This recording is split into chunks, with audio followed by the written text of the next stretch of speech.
Premier principe de la méthode du souffle-voix, nous sommes l'instrument.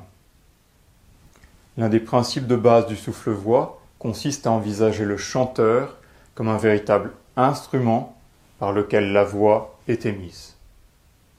Au même titre qu'un piano ou qu'une guitare, le corps du chanteur devient l'instrument émetteur de sons et de vibrations. Souvent les personnes, et même les chanteurs eux-mêmes, n'ont pas particulièrement conscience de leur corps, ou du moins d'une manière superficielle.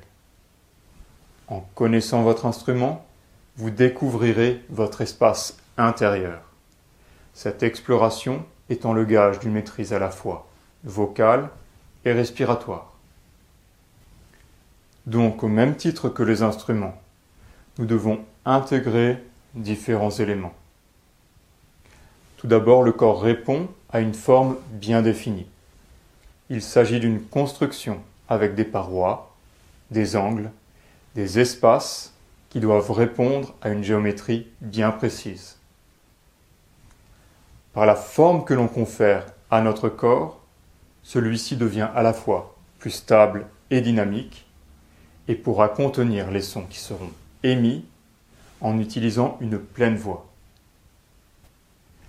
Le corps ainsi repositionné pourra accueillir ce qu'on appellera une soufflerie, c'est-à-dire un espace intérieur dans lequel la respiration s'accomplit de manière harmonieuse.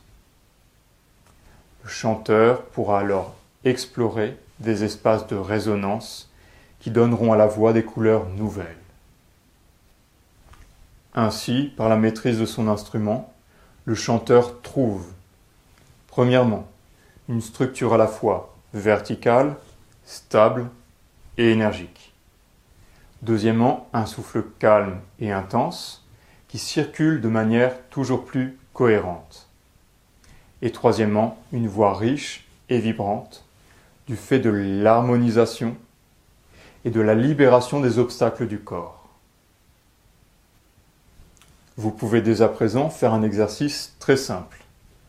Mettez-vous debout, bien droit, et efforcez-vous de ne pas bouger, de garder la plus grande immobilité possible.